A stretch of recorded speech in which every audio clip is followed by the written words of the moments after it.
Welcome to the New Books Network. So, Matt, tell me about Linda from Honduras.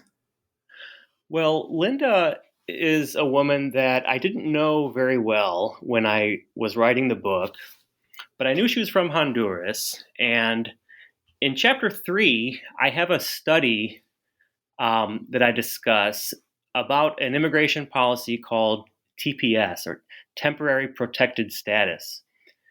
And it applies to immigrants from certain countries, including Honduras. So, um, in fact, I didn't think the policy was very exciting at the time. I included the study because I wanted to illustrate a certain statistical technique. Um, so, it didn't apply to me or anyone I knew. But I decided, let me ask Linda if she has heard about it. And I sort of didn't think that that would, but it turns out not only has she heard about the policy, but she had an amazing story about her two nieces. One of them is under TPS, in other words, is able to work legally and is protected from deportation, while the other one isn't. So, what And is the TPS policy? Why does the U.S. government grant it to some people and from some countries at some times and not others? Well, it's granted in cases where there is a natural disaster or armed conflict. Basically, it is to so people from those countries don't have to go back in those disasters. But it's granted only for people who come in at certain times, and that is to make sure that only people. Well, I suppose it's to make sure that people don't um, use it as a way of getting in. So the people who are here don't have to go back, but it's not going to allow more people from those countries to come in. So it's not an asylum type of thing. It's to prevent people who are already here from going back. So you get here, and then because you're saying I'm a refugee from some disaster in my home country, then they may grant this status to you if you can sort of demonstrate that that was why you left. Yeah, exactly. Okay. I would imagine when they were debating the policy, they didn't want to make it so broad that it would apply to everyone. So it only applies to you if you come in basically before the disaster starts, and that happened Oh, with okay. So you're Linda's. not actually a refugee from the disaster. It's more like we don't want to send you back into a disaster. That's exactly right. Oh, interesting. Okay, I didn't realize that. And Anyway, one of so the yeah, so nieces, the two nieces. yeah, she came before. That was there. I think it was a natural disaster in Honduras. She came before that. The other one came a few months afterwards. And so the one who came in first was protected. The one who came in afterwards was not protected. And it had a big impact. At first, I was asking her about labor market outcomes because that's what the study that I was describing in the book chapter focused on. So things like employment, wages. That study found that people who had TPS had higher wages, higher rates of employment, um, as you'd expect. And she confirmed that the niece who has TPS has a full time salaried job with benefits. Um, she works hard, but she's got a good life. The other niece who doesn't have it has an extremely difficult life. In terms of employment, she works below minimum wage jobs because she's an unauthorized immigrant. And so her employers are able to take advantage of that. She has a very hard time finding work. And so, these are some of the stories behind the data in a way. So we can see that, yes, on average, um, who are unauthorized immigrants have lower wages and so on.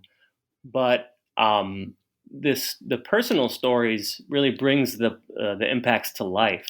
And she also told me about things about her life other than employment. For example, her personal life and her marriage. Um, One of her husband was deported after being falsely accused of a crime, and then she was left with to care for her daughter by herself, living in constant fear of being deported herself. And so, this focuses you then on the other aspects of the people in the story here, not just labor market outcomes, but family outcomes, and so it was actually the first time in my career as a researcher that I, really talked to people, from everyday walks of life about the topics that I'm studying, and I think that's probably typical for many economists. We have a very dispassionate way of looking at problems, and in one way that's good. But on the other hand, if we do something very basic, like ask questions to people who may have firsthand experience with policies, not only can it kind of open our eyes and also our hearts a little bit to the people we're studying, but it can also give us ideas for questions to ask. So, for example, one of the ways I want to extend that research is to look at these other outcomes. So, for example, what about transportation? Do people with TPS, are they more likely to own cars and drive to work, whereas people without it, are forced to take public transit, for example? These types of outcomes are things we can easily study, and maybe I wouldn't have thought to study that without talking to Linda.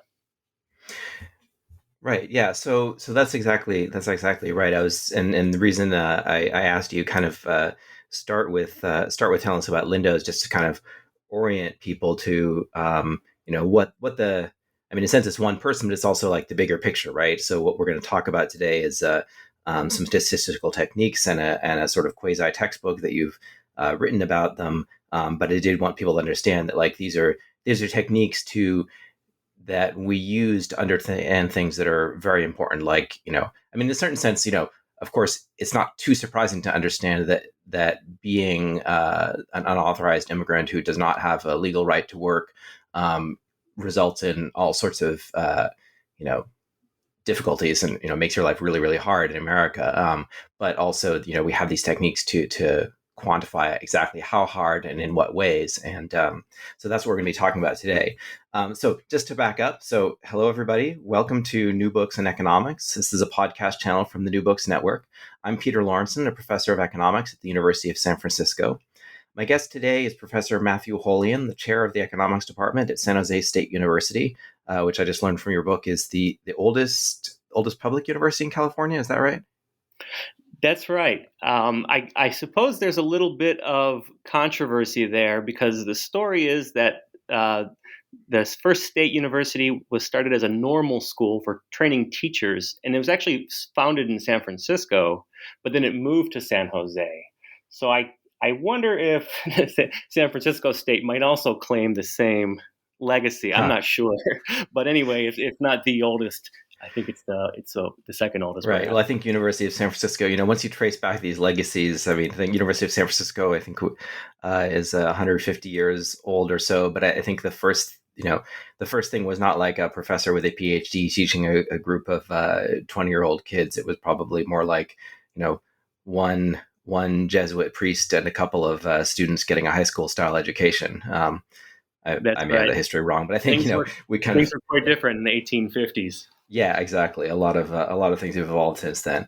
Anyway, we're as a fellow San Franciscan and person from one of the many very old universities in here in the area. I wanted to have you on. So today we're going to be talking about your book, Data and the American Dream: Contemporary Social Controversies and the American Community Survey. So we're recording this podcast just a week or two after David Carr, Josh Angrist, and Hito Imbens were awarded the Nobel Prize in Economics for their work developing and applying techniques for making causal inferences from observational data. And this book provides a practical learning by doing introduction to this sort of family of techniques, showing how they can be applied to important questions in social policy, such as, for instance, the difference in life outcomes that can result from being given legal working status in the United States versus being denied that status. And so this is a textbook, but those of you who aren't professors looking for a new textbook might be starting to tune out at this point, but please don't. Even if you're not the kind of person who would buy this book, my hope is that this podcast, just by talking about these techniques, will be a nice intro to these methods. And maybe also will help to dispel a kind of common misconception that economics is only about things like finance or macroeconomic forecasting, but also can be used to address really important topics that fall into domains of sociology and politics that everyone cares about, like immigration, entrepreneurship, schooling, childbearing decisions, and also things related to climate change like energy and transportation usage. So, Matthew, thanks so much for coming on the show. Thank you so much for having me, Peter. I really appreciate it, and especially the chance to that this would reach people who may not normally come across the book, because I did try to write it for a more general readership. I tried to write it at a level that would be accessible for students of all levels, including even high school students, but also for professionals working in the field, people like you, but people from other disciplines as well outside of economics. So, that really, from day one when I started writing the book, framed how I approached it. And it's a tough balancing act because, on the other hand, it's probably most immediately useful for people who are taking classes or working with these techniques. But I hope that it can appeal to others as well. Yeah, and I think it's nice that you pitched it at an intro level, and obviously, if you're more advanced, you can jump straight into some of the more technical details, or as you indicate in the book, you could supplement with a textbook that does more of the theory and things like that more formally. But I think your book kind of fits into a little bit of an emerging trend in economics to get students into the data and the social issues much earlier, rather than starting with like, here's our supply and demand curve and they cross and look, there's this wonderful consumer surplus and producer surplus. And Adam Smith, with his invisible hand has told us that, everything will be great if we're all libertarian and the government doesn't do anything. At least that's kind of the kind of Econ 101 version. That's what some people come away from the Econ 101 version. I think, of course, whenever anyone mentions this on Twitter, everyone says, but that's not what I teach on Econ 101. But one way or another, that's what people seem to, in the general population, still have the impression that is the foundations of economics. Whereas, as the recent Nobel Prize indicates, and what people are doing now is, first of all, on the theory side, of course, the theory is much more developed of lots of different ways that markets can fail, and it's much more of a set of conditional conclusions or models that are useful working models for specific situations. You have to figure out which one is the right model, as opposed to there being a right model, which maybe we just need to tweak for some context, but also being much more empirical from the start. So your book is heavily empirical, and a great thing you do is you use a public data set for it, and then you've posted all the code for someone who wants to learn how to actually do this or develop it in the class. So why don't you first tell us about the American Community Survey, just like where this data comes from? Yeah, absolutely. And I would love to get back to the topic of the Nobel Prize too, because I think it's Josh Angrist in particular is someone who has made empirical research more important to economics, and especially to intro economics, as you mentioned, but also made it make more sense. And so I really struggled with econometrics when I was in graduate school. When I came out, I discovered Josh Angrist's writing, and it came to life for me. And so that was a big inspiration for me in this book. But the American Community Survey is the nation's largest household survey, and it's conducted by the U.S. Census Bureau. And every year it reaches about 3 million people. So they aim to sample 1% of the population every year. And the reason I picked that particular data set is because it's so large. And so here at San Jose State, my university is in Silicon Valley. We're surrounded by tech firms, and big data is the catchphrase of the day. I wanted to give the students exposure to working with large data sets that would push the limits of their, their computer's processing abilities. So that was kind of my first reason for picking that data set, and it's publicly available, as you mentioned. I learned the best place to access it is actually a data center at the University of Minnesota, which goes by the acronym IPUMS. If you go to ipums.org, you can very easily download the data, and it's the individual response data. So you'll see how somebody who responds to this survey answered the questions about their gender, race, income, occupation, and so on. And so it's a really fascinating snapshot of the U.S. population. Number one, because it's so representative. You can find a sample of, for example, women from Honduras who came in between 2000 and 2001, and it'll be several hundred respondents in that subsample. So it's incredibly representative, and that makes it well suited to studying many topics. So is it this now that you mentioned it? I mean, how is it anonymized? It seems like if you know that someone is, I mean, obviously, if it's only 1% of the population, then it's not going to include everyone. But if you do find someone in the sample and say, "Hey, wait, I think I know her," right? Couldn't you identify that person? How do they protect against that? That's a major concern. Number one, of the Census Bureau, and then number two of IPUMS, because they want the Census Bureau to continue to share the data with it. So you have to acknowledge that you're not going to try to discover anyone's identity. But it's not just that. Of course, they remove all of the identifying information, and you don't know their address. You only know the general area they live in. So, like roughly the zip code. It's actually called a public use microdata area. But so you don't know that. If somebody makes $100 million a year, then their income is going to be top coded. So, you're not going to be able to identify the super rich that way. I mean, if you think about it, you probably could in some cases, because if you look at their occupation and their area and then their income, maybe you could identify like pro athletes. I don't know. I haven't tried. I when I downloaded the data, I said I wouldn't, and I haven't. But actually, there's a raging debate right now about privacy. And the Census Bureau is either considering, or they may have already decided, to take additional steps to preserve the confidentiality of respondents. But the research community, by and large, is not happy about that, because their general feeling is that, look, no one has ever been identified through this public use data.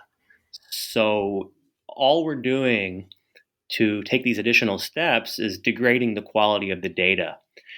And again, that discussion is a little bit technical, but to your question, first of all, it's really hard to do. I don't think there's any evidence it's ever been done, but it is a major concern. Okay, so what kinds of questions does this survey have in it?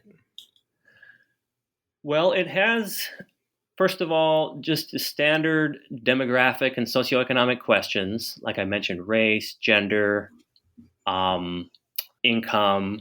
It asks about your home that you live in. How big is it? How many rooms does it have? Do you own it or rent it?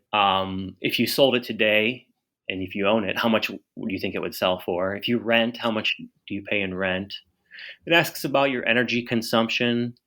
The whole survey is about 15 pages long, and I reproduce that in the appendix to the book that you can download for free. The whole appendix and the back matter of the book. And I think that's the best way to get familiar with the survey. If you really want to know all the data, or all the variables that are in the data set, take a look at the survey questionnaire. It's 15 pages long. It asks where you were born, when you moved into your current home. From those questions, you can study migration, because if somebody was born in a different country, they're an immigrant. If they just moved to their home in the last year, where they moved from. So you can study migration, kind of internal migration, where people move from one state to the other state or even across town. Asks about health insurance. So, a lot of the questions are, when the Census Bureau puts them on, they take into account what do policymakers want to know. And I think the health insurance questions were put on, when the Obamacare debate was ramping up. So there's a lot of questions, and they have to do with, I'd say, the most important aspects of our lives. And that's great that all the questions are public, because I think it is, as you mentioned in the book, can be, it's important to, or at least can be very valuable to actually read the language of the questions, because sometimes you can sort of look at something as a number in a spreadsheet or in a data set and think you know what it means, but then if you actually go and read the question and think about what someone might actually be thinking as they'd answered it, or how they might have misunderstood it or whatever else, then that can lead you in. It can help you understand things more deeply, or avoid some kinds of errors. Yeah, exactly. That's why I always recommend to read those questions. And having focused on this one particular data set in writing the book, also taught me a lot about the data. And I think even researchers in the field, that there are some common misunderstandings out there. For example, what does it mean if there's a missing value, or if the value is listed as NA? You might say not available, but in fact, that's not the case, because if somebody just doesn't answer a question, say about income, turns out what the Census Bureau does is they try to predict what that would have been based on other characteristics that they do know about the people. So that's an imputed value. If you are not comfortable using those basically guesses from the Census Bureau, then there's an additional step you have to take. There's something called a data quality flag. I don't want to get too technical, but point being, a lot of researchers probably think that an NA value means they didn't answer the question, when in fact it's not the case. Instead, it means that question doesn't apply to someone. It'll be like, how many hours a week do you work? Well, for someone who's unemployed, it would say NA. So these sorts of things. And also in the appendix, I have a list of best practices. So thinking about the practitioner audience, what are the top 4 or 5 things that they should know? One is about these data quality flags. The other is, about how to deal with inflation, how to deal with something called sample weights to make the data more representative of the population. And then for people who live in group quarters, like a college dorm or prison or something like that, how to know whether we're talking about people in group quarters. So these are some of the technical details that a researcher needs to know to really be able to work effectively with the data, but aren't immediately apparent when you download the data. So I tried to make it simple. Great. Yeah, I think that's for a lot of things, you want to jump to the fancy statistical technique, but I think understanding the actual data that you have and how it was generated or gathered is a really important first step that it's easy to neglect. All right, so let's jump in and talk about some of the techniques in the book and the topics that you looked at with them. So so you mentioned the case of Linda's 2 nieces, one of whom has a reasonably good life because she's got this TPS status, whereas the other one is an undocumented worker and faces all the challenges and exploitation that can involve. So I guess so to be devil's advocate, I think a lot of people would say, yeah, I can read the newspapers or walk down the streets and see that it's crappy to be undocumented in America. So what is an economist? Why do we need an economist to get a survey of 1% of people in the U.S. to, what more can you get from that? Right. Certainly, I think the direction of those effects is obvious, and if that was the only point, we wouldn't need to put all these resources into figuring it out. But it's also about the magnitude. Exactly how much less do they make? How much more likely are they to be unemployed, and all these other things we can look at.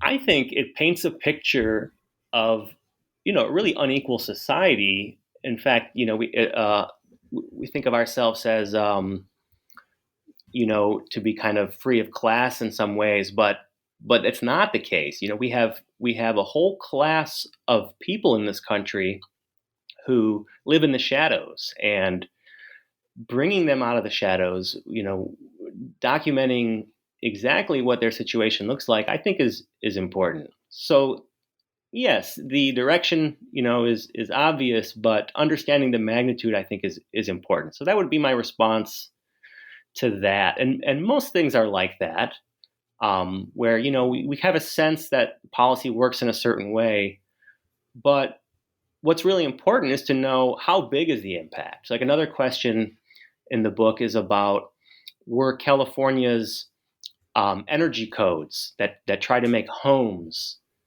more energy efficient, was that a good policy? Because it cost the home builders money to do things like put more insulation in the walls, and um, there's many different things that they had to do to comply. In terms of caulking and weather stripping and windows and things like that. So at the time, it was really expensive. The policy made it more expensive to build a home, but did it pay off? So it's not enough to just say, yes, the homes use less energy after that policy was passed. We need to know exactly how much energy, how much less did they use, so that we can do the cost-benefit analysis of the policy.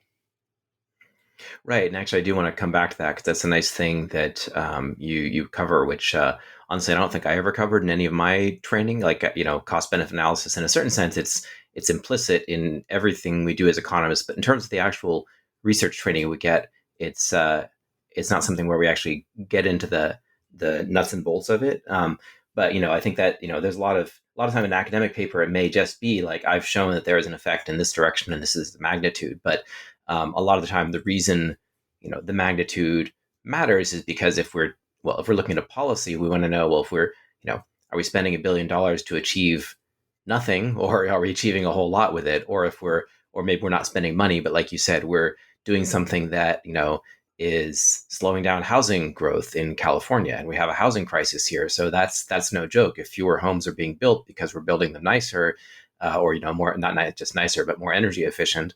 That's good for the environment, except then all the other people are sleeping on the street or leaving the state, or, whatever it is, something's happening to them. So there are costs of various kinds. So knowing what did we actually achieve with this policy is a really important thing. But let's go back to the case of Linda. So you mentioned, I think one thing actually that maybe your example sets it up to make it look a little bit too easy, or kind of highlights it, that highlights the method that you use, because you mentioned, like, Linda has two nieces who just arrived in the U.S. a few months apart, but one of them was, just because of the timing, was eligible for this thing, and one of them wasn't, which kind of gets at how you solve this problem. Because what you don't want to do, right, is to just say, we're going to look at all undocumented people in the U.S. and compare them to all people who are properly documented, even among immigrants, because there's so many other things about them, right? The person with full documentation maybe has has family members here, or is wealthier or better educated, right? There's so many other things going on, and there may also be unobservable things. But anyway, I'm telling you what you know. So tell me, you already know this. So tell me about, you said in the TPS case, you use that to introduce the method called difference in differences. So tell us about this technique and how it works out in this example. Yes. So difference in differences, and other techniques as well that I discussed, but mostly difference in differences, because there's just so many studies that use it. It's by far the most popular method among studies from economics that use these American Community Survey data. They all rely on the idea of a natural experiment, and a natural experiment is different from a laboratory experiment, because there's no experimenter assigning people into a control or treatment group. Instead, natural experiment refers to a situation where some element of the policy environment has the effect of putting people into control and treatment groups, even though that wasn't the design. And so whether we believe the results from these differences studies usually comes down to whether we think whatever was proposed as a natural experiment really was a natural experiment. Okay, so what about TPS? It certainly is possible that after the natural disaster occurred in Honduras, people with less means came to the US. And so comparing them to the people who were already here, they may not be identical except for the timing that they came, as you suggested, that there might be differences between these people. So it's not a perfect experiment. And so maybe we don't believe that Linda's nieces are similar. Maybe we think the one that was here first, she was more ambitious. That's why she got here first. The other one, she only came when she had to leave. It's possible. And even without TPS, their lives would have evolved differently, with one of them being more successful than the other. It's certainly possible. So on that hand, you might say the results that we find are kind of an upper bound on the impact of the policy. On the other hand, there are also statistical ways of controlling for some of those things, for some of the ways that people may differ. For example, in terms of their education level, their age, and that's a technique called I call it regression control, or the use of control variables. So, I think if you have a pretty compelling natural experiment, and I think TPS comes close, it's not perfect, and you combine that with a well thought out control variable strategy, you can get pretty close to uncovering the true causal impact of the policy. But it's important to recognize that there are limitations to it and to spell them out. And so, generally, I think what that means is acknowledging we may have overstated the impact of the policy. So this may be an upward bound. But on the other hand, when I look at the results, they don't seem outrageously large to me. And so, my feeling is that they're pretty reliable. If anything, you might think the impacts will be a lot larger than they are. So, but that's always the issue, and so when you look at a study that uses differences, on one hand, you ask, is this a compelling natural experiment? And on the other hand, you ask, did the authors make the case for that? And did they do enough, to convince us that it's a good example? So, for example, one thing the authors of that study did was looked at immigrants from Guatemala, because Guatemala, there's no TPS. I mean, there's no temporary protection for immigrants from Guatemala, and they found there's no difference among the immigrants from Guatemala who came in at between 2000. The cutoff I think was 2001. I forget at the moment, but before and after the cutoff period, there's no difference. But for Salvadorian immigrants, that's what the study was actually about, who have TPS, there was a difference.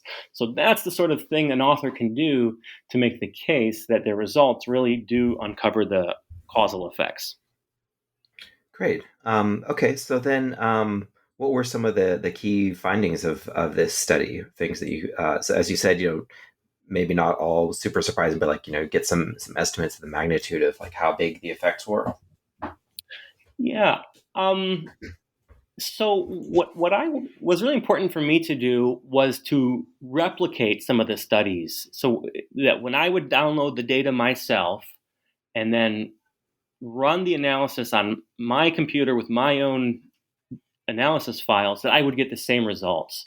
And so sometimes I didn't replicate the entire study, and I just focused on a few results. I focused on the employment rates, and I think it was about, about 16%, 16.9%. This is in table 3.1. higher. So that means there's, and this was a sample of women with less education were 16.9% more likely to be unemployed.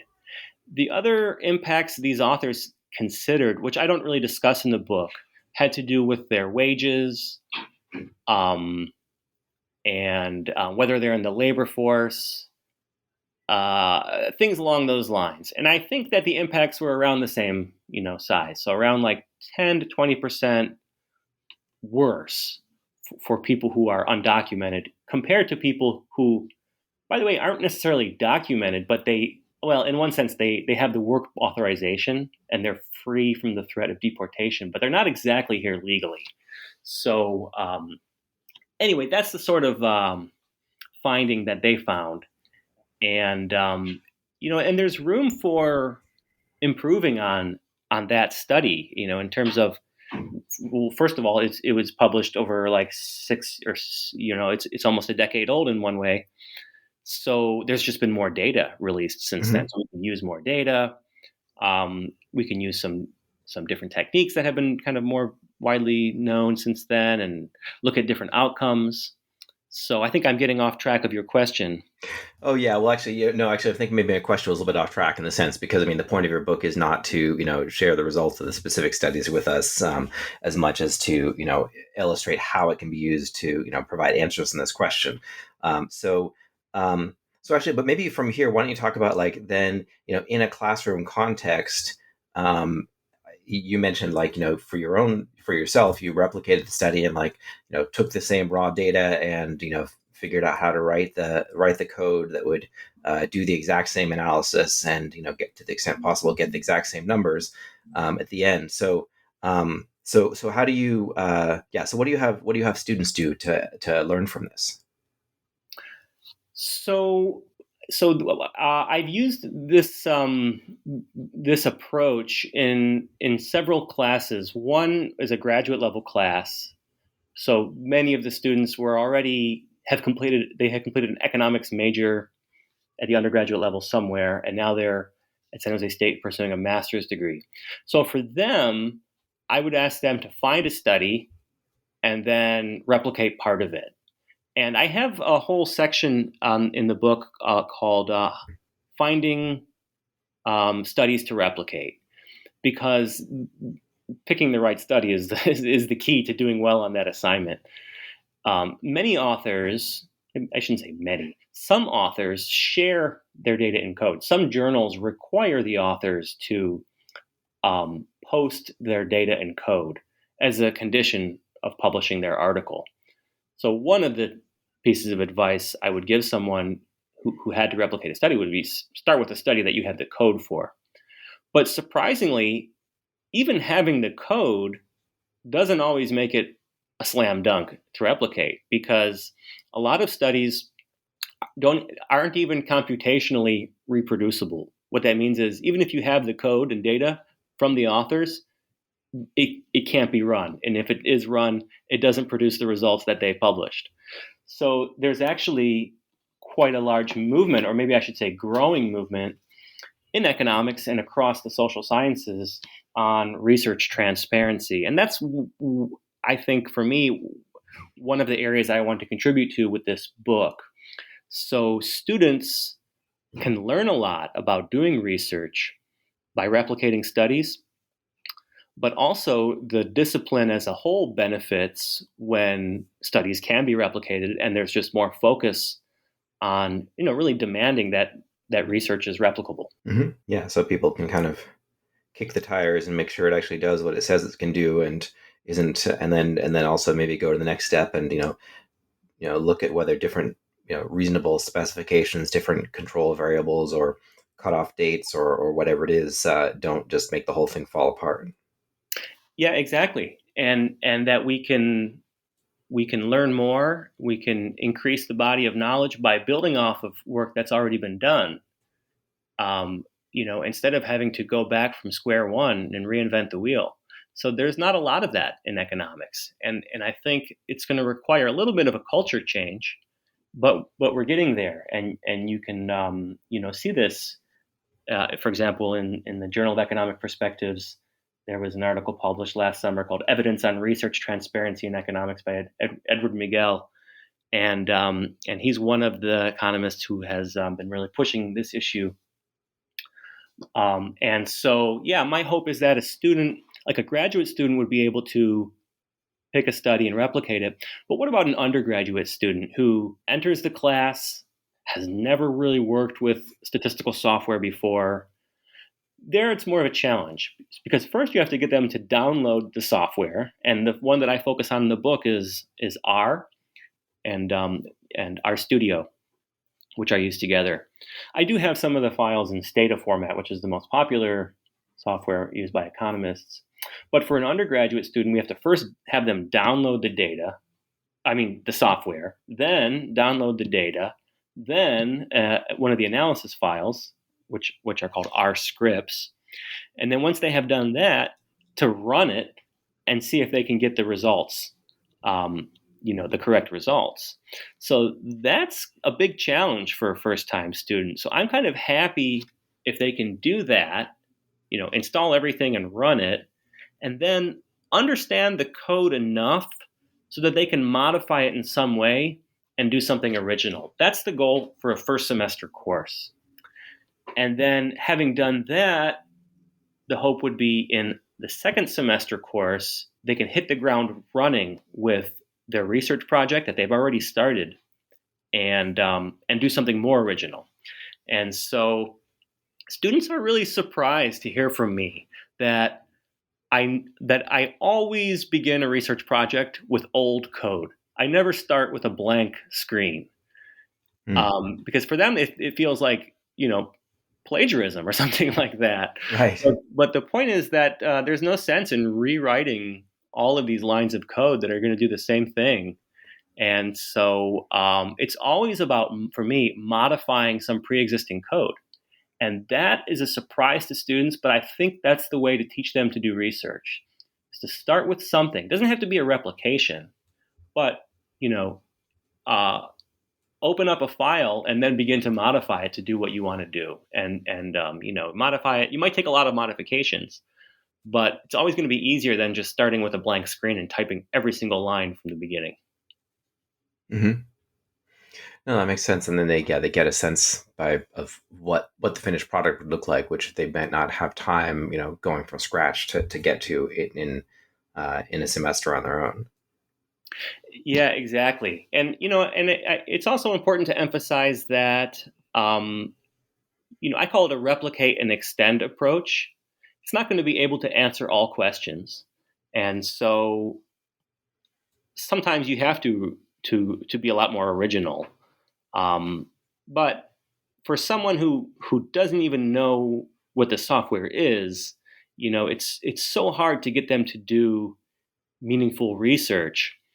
I think that for them, at least, starting with a replication is the best way to go. And actually, I'm not alone. I did a Google search for replication and looking at econometrics syllabi, and I'm finding many econometrics classes at the PhD level and undergraduate level, less so at the undergraduate level. But more and more people are incorporating replication assignments. It's very common, for example, in PhD programs, I think in the third year, for the students to work on a replication assignment. And I think it's possible to bring that into the undergraduate curriculum as well. Yeah, I think it's a nice sort of training wheels way to get into the topic. And yeah, I think I haven't been deeply involved in changing the undergrad curriculum, but there is sort of a as we mentioned, like a move towards getting people involved with data earlier on, and not just with the theory, so that, because it does seem like people are really, they're intimidated by both. They're intimidated by the theory, especially as it becomes more mathematical, and then also differently intimidated by the idea of programming, because if they really thought they loved programming, they might have gone and become a CS major, but instead they're doing something kind of in between with economics. But I think it's easy to scare people off, which is unfortunate, because obviously there's deep programming and the stuff that a real software engineer does, but there's a lot of stuff where it's just just getting used to being careful with syntax and understanding some logic, and then realizing that it's a matter of getting practice with a foreign language, can kind of get you there, and getting people over that hump to realize it's a really useful tool is a really important thing that I wish everyone had as an experience as an undergraduate. Yeah, that's really well said. It is intimidating for them, but hopefully, if at the end of the semester they're able to produce some original results that will hopefully give them confidence. But I do find with teaching students to do empirical analysis, that there's so much more to know that they come away feeling like they actually have more questions than they had before, and they don't feel very confident in it. Whereas with theory, the top students can master that in a semester and feel like they really understood the model. But with empirical analysis, even the people who are in the field doing this are still learning. There's always new and better ways to do the work. But well, I guess that's the problem. It's like people take that Econ 101 class and they say, aha, I know the answers. And then they spend the rest of their life telling everyone all the answers that they have decided that they know. Whereas in the data class, they're like, oh, it's really hard to figure out what's going on. And I just barely did it. And maybe just because one guy said he did a study or looked at some numbers, I shouldn't just take that on faith. I mean, of course, properly taught. I mean, I do a lot of theory myself. Like properly taught, people should be understanding that like the theory is not the answer. It's a way of framing questions and figuring out what the issues are. But it doesn't seem like that's the way that it comes across or is retained for a lot of people. Mm-hmm. I agree.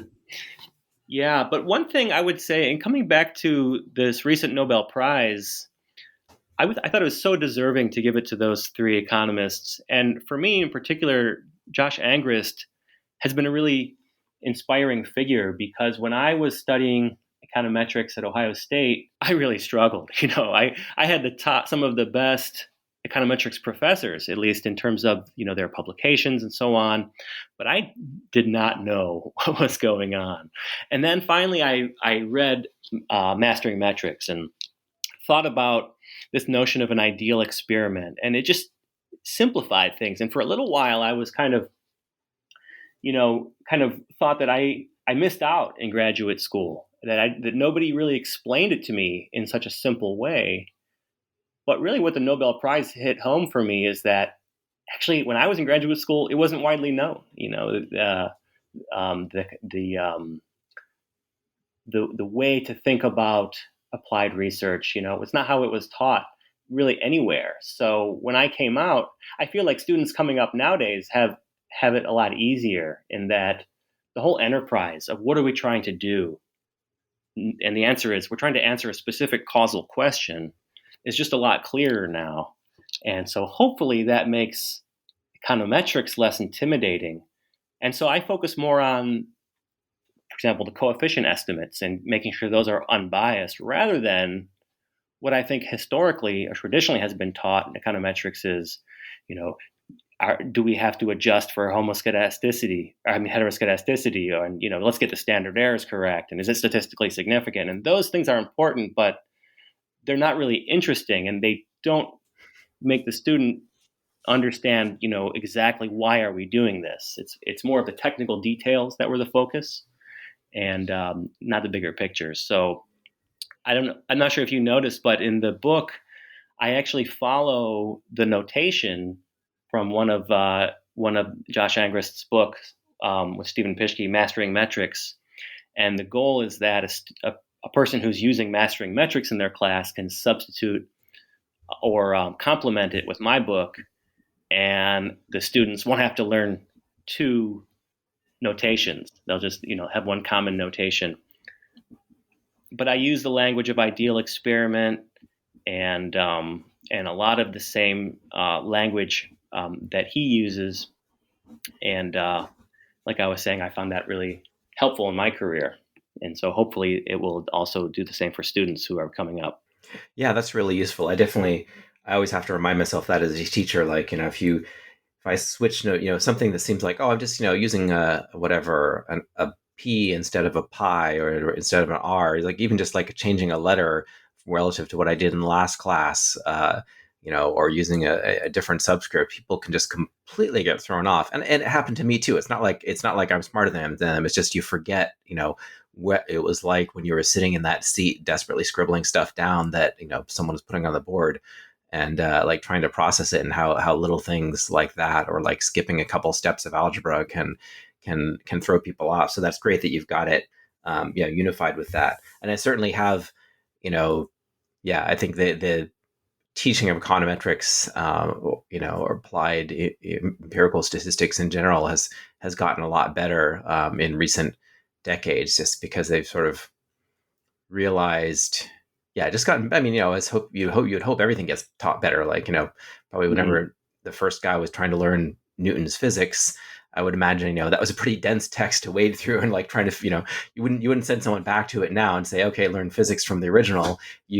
People have done it a bunch of times. And they've realized, oh, you know what, we can change this notation, make this clearer. And, it's just a lot more intuitive, and help people get to that endpoint of being able to solve problems with it much more efficiently. And I think that's so crucial, considering how much of, our lives in modern society are based on statistical results or conclusions that people have drawn from statistics, correctly or not. So how the more, the more any student in any discipline can the further they can get in statistics, and the more sophisticated they can become as a consumer, I think is really, really crucial, even if they're not going to become an actual, economist or other producer. Mm-hmm. So in the last few minutes, I wanted to ask you also, you covered, I think I mentioned this earlier in the podcast, like tell me what is cost benefit analysis? Because like, I feel like everyone throws that term around. People who hate economists like to say, oh, economists only care about cost benefit analysis, so they don't care about stuff like the environment or the human heart, or like the impact on human beings, which economists kind of bridle against. But because we do think we try to, we can incorporate any kind of cost and benefit, at least in principle, into our analysis. But like, what is there actually to, how do you actually do it in your textbook? And like, what is actually as a discipline or something to be taught? Yeah. Well, like most economists, I didn't really have any formal training in graduate school on cost benefit analysis, which is, probably shocking for non-economists to hear that. There was one class in the agricultural economics program. I wanted to take it. I never did take it. It wasn't required. Very few students in my economics PhD program took it. But when I started teaching at San Jose State, the chair at the time convinced me to teach it, or kind of inspired me to teach it. And I did, and I found I really liked it. So what it is, if someone says, I did a cost benefit analysis, to me, that means you did a very specific type of analysis. There's a textbook by Boardman and co-authors that's probably the industry standard textbook. And they have a list of about 9 steps. And I kind of used that, slightly modified it in the last chapter of my book. And so a cost benefit analysis is an analysis that follows those steps. And the end of it, one of the last steps is calculate the net present value of the policy. And so what that means is, so we talk about the benefits of the policy and the costs of the policy. And the policy may have some upfront costs, but then yield benefits over time. So we're going to calculate those over time and calculate the present value of that. So in other words, putting all of the dollars in the same period, was the policy worth it? So when someone says, I did a cost benefit analysis, we hear this claim a lot in the literature. I always now look, did you calculate net present value? Because if you didn't, then it's probably not really a cost benefit analysis. Sometimes people say cost benefit analysis, they just mean, I just talked about costs and benefits, or I analyzed them in some way. But I think people who are teaching this or really working in this field, they mean something very specific by it.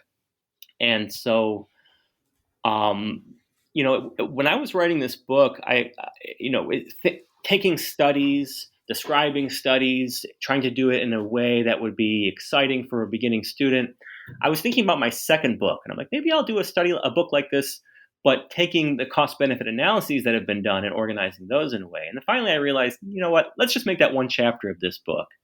And so that's basically what I did, so that if you were teaching a course in cost benefit analysis, you could do the same sort of thing, like replicate and extend. You could ask the students to find a study that does a cost benefit analysis, repeat the calculations or replicate them, and then extend it in some way, reanalyze it in some way.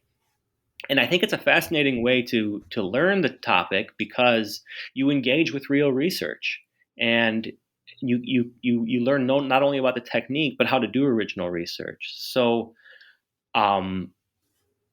I'm finding that there's a lot of room for improvement in the ways that economists do cost benefit analysis, including just in the language that we use in describing it. So in the book, I spend a lot of time on the glossary and making sure that the phrases and words that I use were defined so that somebody would know. And so I try to write the book. I put terms in italics as a signal. Go back and if you don't know what that means, go back and read the definition, because just like learning econometrics, learning cost benefit analysis comes with the whole language, and you're not going to understand it if you don't know the words and the phrases. So, I think overall the book the way I wrote it was inspired by my experience teaching these topics and also struggling to learn them myself. So I tried to write it, with a kind of struggling student or even researcher who's kind of needs to retool a little bit in mind, could do so easily. Yeah, well, that's I think the best way to do it, right? You don't want to just sometimes those books written by the not in the case of Angrist, but like in general, sometimes the book written by the Nobel Prize winner, they're just so smart, and maybe sometimes even wedded to showing how smart that they are that they don't really do a good job of putting themselves in the shoes of the student who's just starting out in the field. So that can be really challenging. So I think it's great that you built this book out of your own experience, teaching to real people, and also with reference to your own learning process. Indeed. All right, well, we've gone a little bit. Sorry, I'm just going to just mention one little story along those lines. If in the very first page of the appendix, I talk about physical harm when I was a student, and I got frustrated and stabbed myself with a pencil by accident, but just as a signal to the reader that this is hard and it takes patience. And so